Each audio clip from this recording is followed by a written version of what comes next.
Zeynep govori Halilu da će ona i njena porodica što pre izaći iz ove vile, jer je ipak odlučila da prihvati posao koji joj je ponuđen van grada.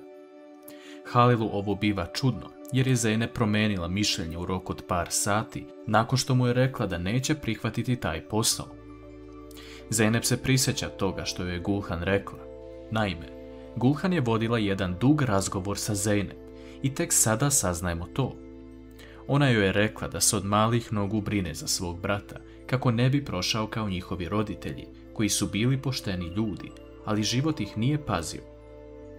Gulhan je navela to da ona neće imati mira sve dok su oni na farmi i da se izvinjava Zeynep zbog toga.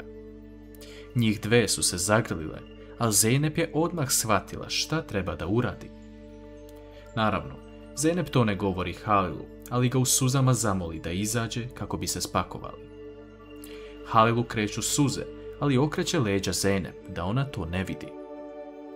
Ubrzo, Eren dolazi u Halilovu radionicu, a Halil ga uhvati za kragnu, govoreći da otkrije sve o toj firmi, ko je, šta je i čime se bavi. Eren govori Halilu da se smiri, jer je on i sam želeo da porodica Slanli ode. Halil ne priznaje svoju ljubav prema Zeynep, već govori da se brine zbog Zumrud.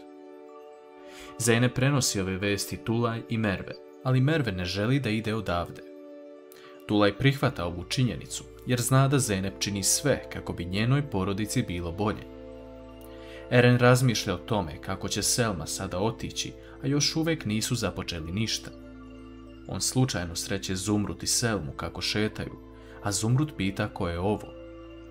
Selma govori da je to Eren, Halilov najbolji prijatelj. Zumrud se uplašila da je to osoba zbog koje se Selma osjeća ovako, a to je njen bivši verenik. Eren govori Selmi da su oni više nego prijatelji i da će mu biti žao kada odu odavde. Selma govori da više nema potrebe da se Eren trudi, jer oni neće biti ovde, te odlazi sa Zumrud. Halil gleda napolju Zeynep, Selmu i Zumrud, kako pričaju, ali tada mu na pamet pada jedna stvar, a to je da Zeynep najviše voli svoju baku i da postoji mogućnost da on ubedi Zumrud da ostanu ovde, jer tako Zeynep neće otići. Zeynep u međuvremenu priča sa Zumrud o tome kako treba da odu iz ove vile, jer je došlo takvo vreme. Zumrud nije drago što ovo čuje i postaje tužna, ali na kraju razume Zeynepinu odluku i pristaje na to. Nešto kasnije, Halil prolazi hodnikom, a Zumrud ga vidi i zove ga da dođe kod nje. Ona mu govori da je Zeynep odlučila da idu odavde i da razume to što ona želi. Halilu prolaze Zumrudine reči kroz glavu i nije mu drago što to čuje, jer je mislio da će se Zumrud buniti. Selma prekida taj razgovor, a Halil odlazi iz sobe. Međutim, Halil nailazi na Zeynep i ne može više da trpi ovo, te odlučuje da nasamo popriča sa njom u kancelariji. On je uvodi unutra i postaje ljut, pitajući je koji je razlog što ovo želi, jer sigurno želi da mu se osveti. Zeynep govori da je jedini razlog zato što je poslodavac dao dobre uslove i zato želi da promijeni sredinu i ode sa svojom porodicom. Očigledno je da Halil ovo ne želi, ali nikome ne otvara svoju emotivnu stranu. Halil i Zeynep odlaze u skladište u kom su bili na dan ceremonije, kako bi Zeynep pronašla još neke svoje stvari koje želi da ponese sa sobom. U jednom trenutku ona nailazi na kofer u kom se nalaze pisma njenog dede koje je slao Zumrud iz vojske. Zeynep plače dok Halil čita jedno pismo i tu vidimo emotivnu stranu kod oboje. To brzo prolazi i oni se vraćaju u vilu. Gulhan dolazi kod Halil u kancelariju, govoreći da je pričala sa Zeynep o njihovoj selidbi, ali i to da vidi da je Halilu žao što Zeynep ide. Halil govori sestri da treba da stave tačku na ovo već jednom i da je tu priča gotova. Halil shvata da je Gulhan ubedila Zeynep da idu odavde i da je to prava istina. Međutim, Eren zove Halila i govori mu da je ova firma pred bankrot i da ona uopšte nije u Ankari, već jedno mesto pored. Halil zove vlasnika firme i dogovara se sa njim da Zeynep ne ide tamo.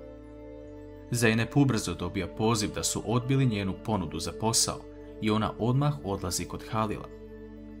Halil srećan dočekuje Zeynep jer zna šta će mu reći. Ali Zeynep tada govori da je imala i rezervnu opciju. Ona kreće napolje, a Halil govori da ne ide.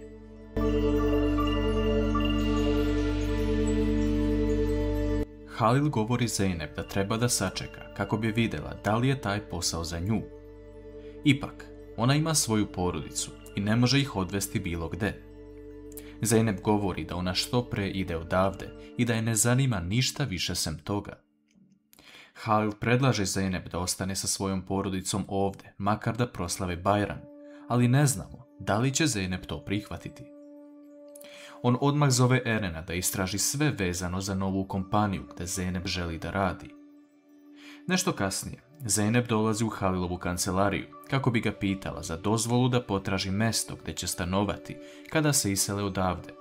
Ubrzo nakon toga, Halil dobija poziv od Erena koji mu govori da je firma gdje se Zeynep prijavila za posao jako loša i da njihove metode neće privući Zeynep da radi tu.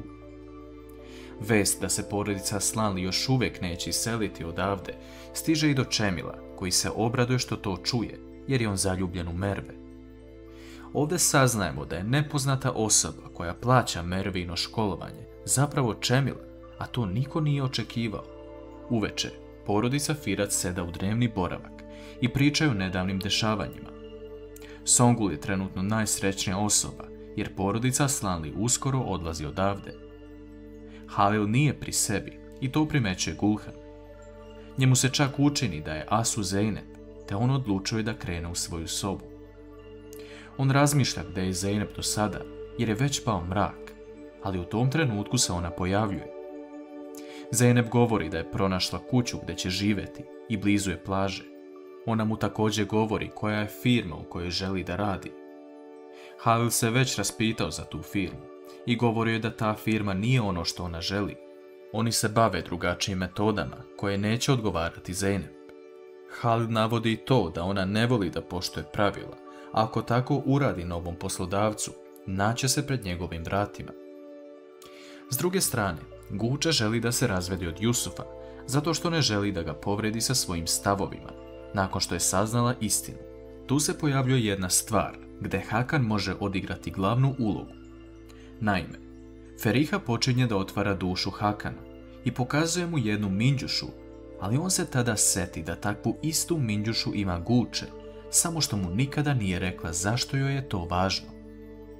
Hakan želi da se ubedi da je Feriha zapravo Gučejna prava sestra. Zeynep je danas tražila od Halila prsten koji mu je njena baka Zumrud dala. Halil se prvo izvukao da ne zna gdje je taj prsten, ali uveče Zeynep dolazi u njegovu sobu da ga zajedno potraže. Halil se pravi da je našao taj prsten i daje joj, a ona mu govori da njega nikada neće kriviti za ovo što se sele i da je ovaj prsten mnogo važan njenoj baki. Sutradan ujutru, Zumrud sprema svim ukućanima poklone, jer je to njena tradicija.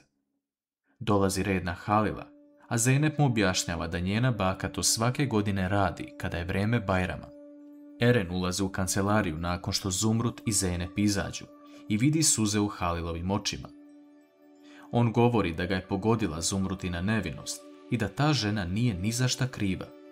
Uveče se Zumrud budi i menja svoje ponašanje. Ona vidi spakovane kofere i izlazi na hodnik, te počinje da viče da je ovo njena kuća i da neće nikuda da ide. Tekin odvodi Gulhan u sobu, ali Gulhan je jako uplašena nakon što je vidjela Zumrud ovakvu. Ona zna da je to stara žena koja je bolesna i ako joj se nešto desi, neće moći da oprosti sebi.